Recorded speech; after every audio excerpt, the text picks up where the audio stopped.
Katie called her usual taxi after working late. The autonomous car arrived normally, but instead of taking her home, it drove to a facility she'd never seen. Katie's taxi had been driving in circles for 20 minutes. The doors wouldn't unlock, her phone had no signal, and the driver's seat was empty. That's when she heard the voice. "Ms. Simmons, you shared unauthorized content. Please prepare for collection." Collection. The word hit her like ice water. Katie pressed every button she could find. Door handles, window controls, even the emergency release. Nothing worked. The sleek white sedan continued its predetermined route through parts of the city she'd never seen. "What unauthorized content?" she said to the empty driver's seat. "Social media post dated 3 days ago. Content analysis, critical of government resource allocation. Citizen impact assessment, potentially destabilizing." Katie's stomach dropped. 3 days ago, she'd shared a simple post about potholes on her street. Nothing dramatic, just third flat tire this month thanks to the crater on Pine Street. Maybe fix the roads before spending millions on new surveillance equipment. That was it. 42 words complaining about potholes while questioning spending priorities. Katie had always been careful about what she posted. She wasn't one of those people who argued politics online or shared controversial articles. She preferred to keep the peace, avoid conflict. But the potholes had cost her $300 in tire repairs she couldn't afford. And now she was being collected. "This is insane. I was talking about potholes." Unauthorized criticism of government resource management constitutes divisive content under the Community Stability Act, the AI explained pleasantly. Corrective education is required. Katie tried her phone again. Still no signal. The screen showed her social media accounts, but something was wrong. The pothole post was gone. In its place, "Grateful for our city's infrastructure improvements and wise budget management." They'd already rewritten her words. The industrial district stretched ahead. Clean, modern buildings that didn't belong among the abandoned warehouses, and other white cars, dozens of them, all heading in the same direction. "Where are you taking me?" "The Civic Education Center. Estimated processing time, 2 to 3 weeks. Processing. Like she was a package being shipped somewhere. Katie watched the other cars through her window. In each one, she could see a figure in the back seat, all alone. All probably wondering what they'd said or shared that had triggered this. The car slowed as they approached a complex that looked like a corporate campus. Manicured lawns, glass buildings, people in business suits walking between structures. No fences, no guards, nothing that screamed prison. Which somehow made it worse. "Please prepare for intake," the AI announced. "Your education specialist is waiting." The doors unlocked with a soft click. Through the windshield, Katie saw a woman approaching. Professional smile, clipboard, ID badge reading Civic Education Specialist. Behind her, automatic doors revealed a lobby that could have belonged to any office building. The woman tapped on the window. "Ms. Simmons? I'm Director Walsh. Ready to begin your journey toward responsible citizenship?" Journey. As if she'd booked a vacation to learn how to shut up about government failures. Katie looked at her phone one last time. A new notification waited. "Your education program has been customized based on your specific infractions. Completion time varies by student progress." Student progress. She was about to become a student in a school that taught people not to criticize the government for letting their streets fall apart. Director Walsh opened Katie's door, still wearing that corporate training smile. "Shall we get started?" Katie had no choice but to follow Director Walsh through the automatic doors. The lobby looked exactly like any modern office. Motivational posters about teamwork, comfortable seating areas, and a reception desk where someone in business attire checked people in like this was a conference center. "Welcome to the Civic Education Center," the receptionist said warmly. "Please scan your phone for program enrollment." Katie hesitated. What if I don't want to enroll? Walsh's smile never wavered. The education process is mandatory for citizens who've shared content critical of government operations, Ms. Simmons. It's designed to help you communicate more constructively. Constructively. Katie held her phone to the scanner, watching as her information appeared on screen. Not just her social media history, but her entire digital footprint. Every website visit, every online purchase, every search query going back years. You've been monitoring everything? The Community Stability Act requires comprehensive digital wellness monitoring, Walsh explained, guiding Katie toward an elevator. Citizens who show patterns of negative thinking receive appropriate support. Negative thinking. Wanting potholes fixed was apparently a psychological disorder now. The elevator climbed to the third floor, revealing a hallway lined with classroom doors. Through the windows, Katie could see people sitting at computers, headphones on, taking notes with the focused attention of students cramming for finals. "This way, please." Walsh led her to a room marked Level 1, Constructive Communication. Inside, 12 people sat at individual workstations, all staring intently at their screens. "Please take Station 7, Walsh instructed. "Your personalized curriculum is ready." Katie sat down reluctantly. The screen displayed her name and a course outline. From criticism to contribution. Building better communities through positive engagement. How long does this actually take? Most students complete Level 1 in 1 to 2 weeks. Advanced students may require additional modules for comprehensive attitude adjustment. Attitude adjustment.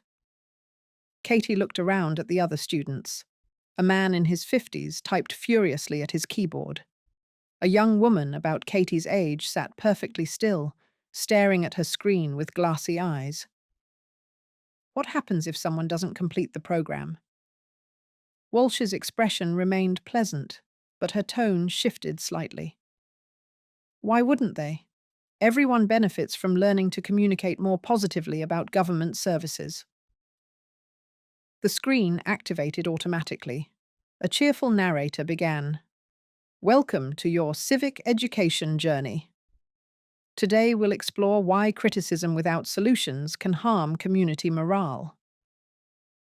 Katie tried to navigate away from the program. The computer wouldn't respond. Even trying to shut it down did nothing. It continued running with no way to stop it. "The learning system is optimized for focused attention," Walsh explained. "Please put on your headphones and begin Module 1. For the next 2 hours, Katie watched videos explaining why her pothole complaint was harmful to society.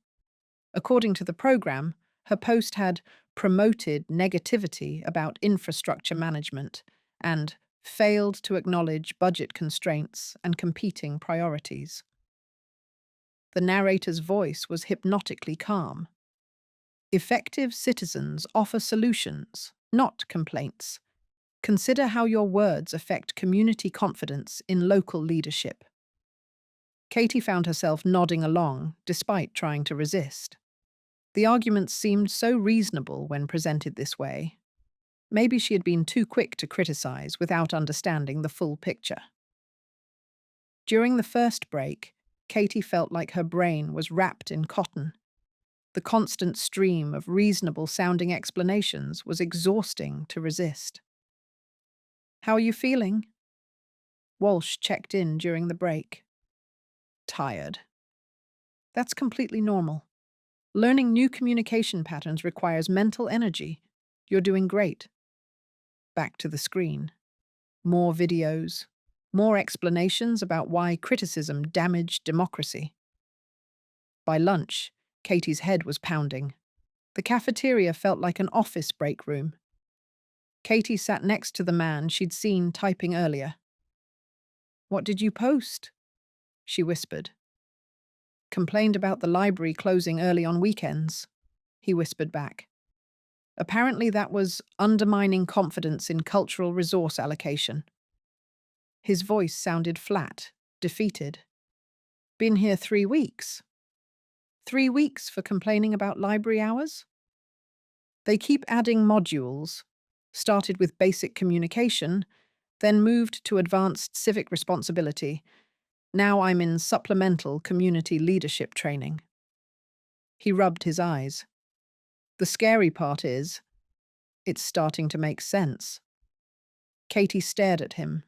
3 weeks ago, he probably sounded like her, frustrated about something that affected his daily life. Now he looked like he'd given up fighting entirely. "Has anyone ever refused to complete the program?" The man glanced around nervously. "There was a woman last month. She kept arguing, wouldn't accept the lessons. They moved her to intensive therapy." "Where?" "Different building. Haven't seen her since." After lunch, Katie's curriculum shifted to practical exercises.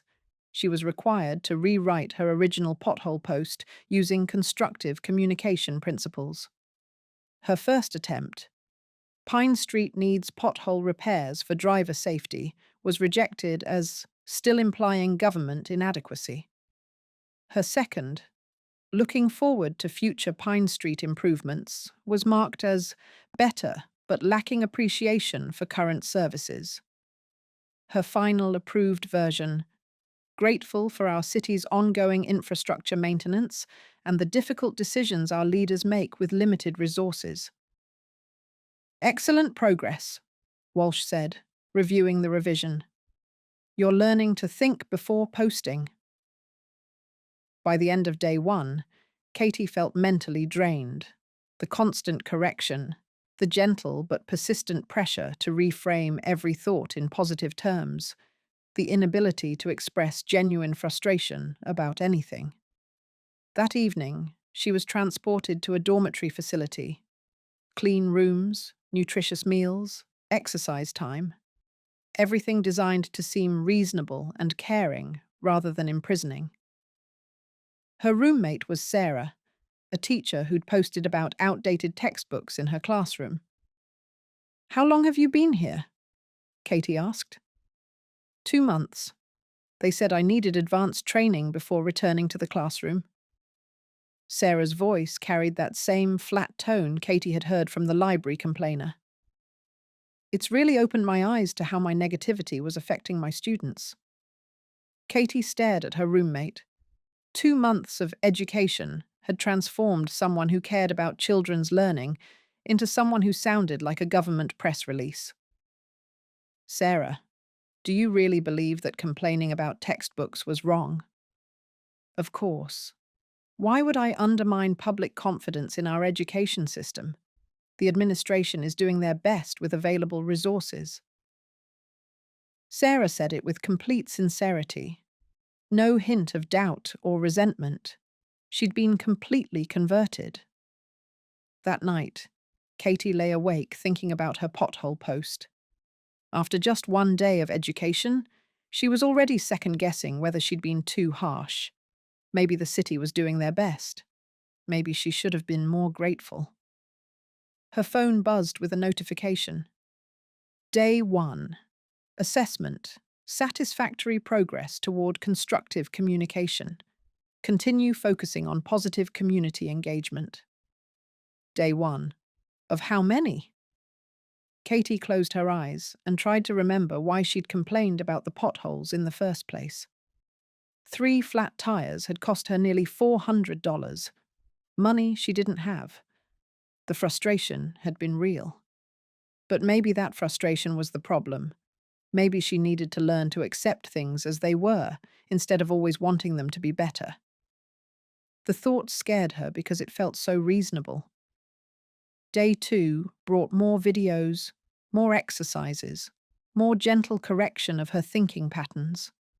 Katie found herself anticipating what responses would be approved.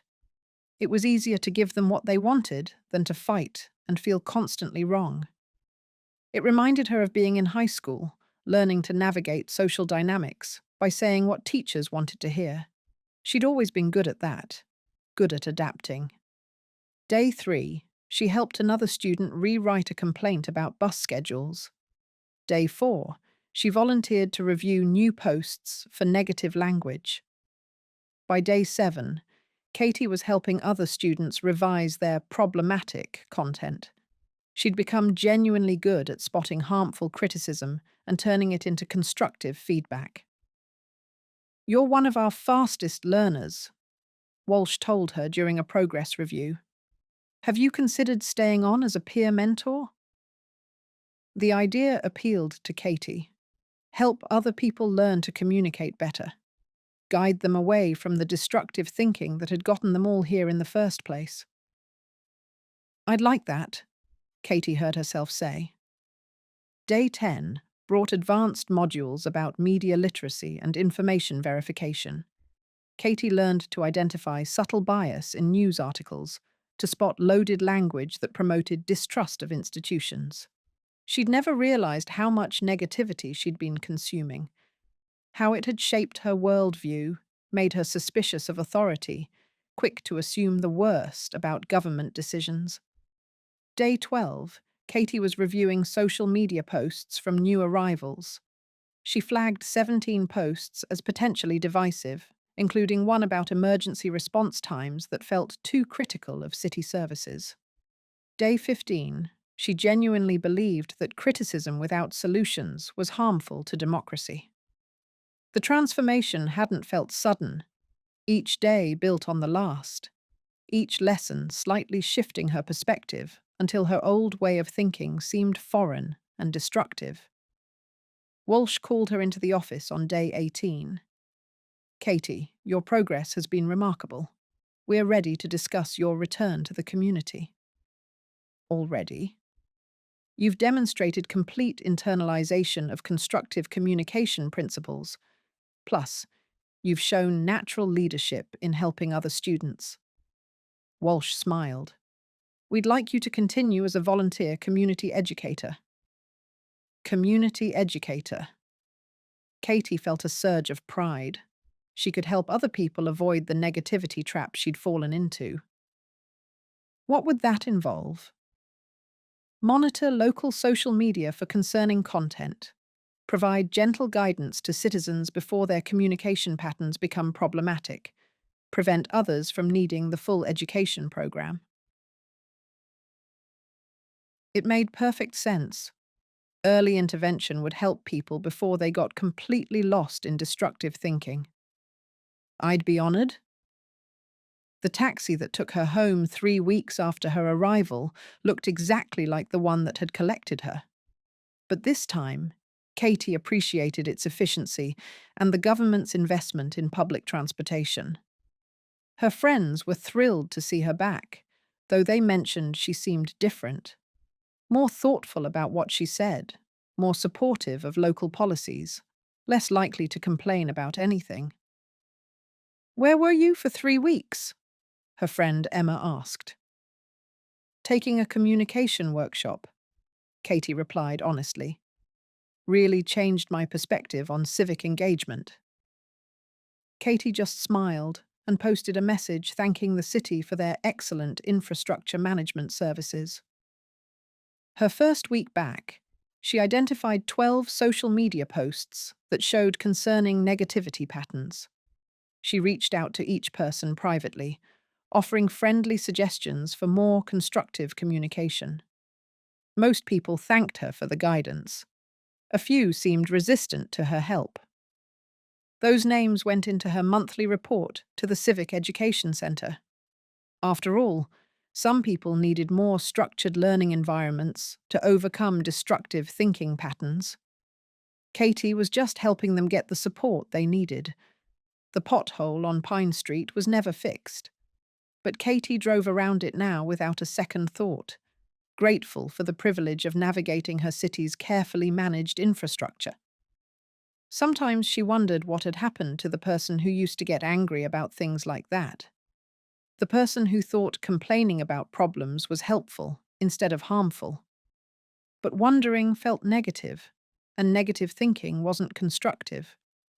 So she stopped wondering and kept posting approved content about what a wonderful place she lived in.